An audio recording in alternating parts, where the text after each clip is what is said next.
Well, it always amazes me the talent level of individual members of the Boston Pops, and one of the most talented in such a wide variety of ways is our principal horn, Gus Sebring.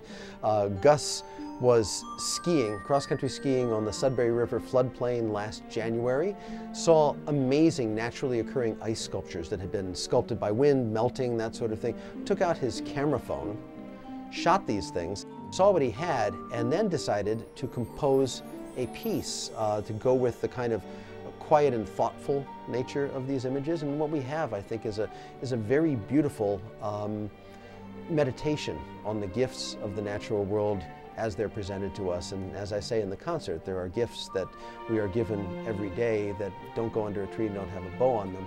And it's wonderful to take an accounting of those gifts. And that's what Gus has done in the gifts of Great Meadows.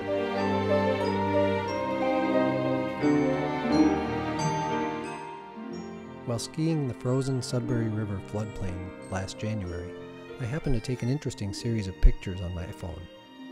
Late fall rains had caused the river to freeze at flood stage, and as the water receded, shifting ice shelves appeared and were sculpted by daily melting and wind. With the sun shining through, these amazing ice formations showed striking color as captured by the phone, with no further editing.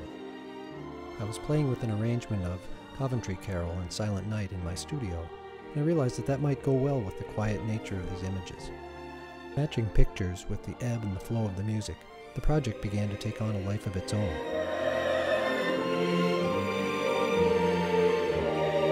To put together images of the wild beauty of Thoreau's Great Meadows with the glorious sound of the Boston Pops Orchestra seemed like a natural fit. And upon seeing the film on the huge high-definition screen in Symphony Hall, Keith Lockhart agreed to present it for the orchestra's 2009 Holiday Pops season. While working on the orchestral arrangement, it occurred to me that perhaps these images of the river's gifts might be used to actually enhance preservation of this wonderful natural resource. With this in mind, we engaged 3 important river conservation groups as sponsors of this multimedia project: the Sudbury, Assabet, and Concord Wild and Scenic River Stewardship Council, the Great Meadows National Wildlife Refuge, and the Sudbury Valley Trustees.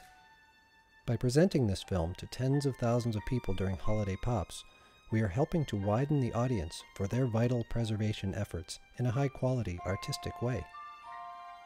Amid the hustle and bustle of the hectic holiday season, we hope this 4-minute piece provides a placid interlude, a reverie on the timeless treasure of the waters of Musketaquid, as the Native Americans called the Sudbury River for thousands of years.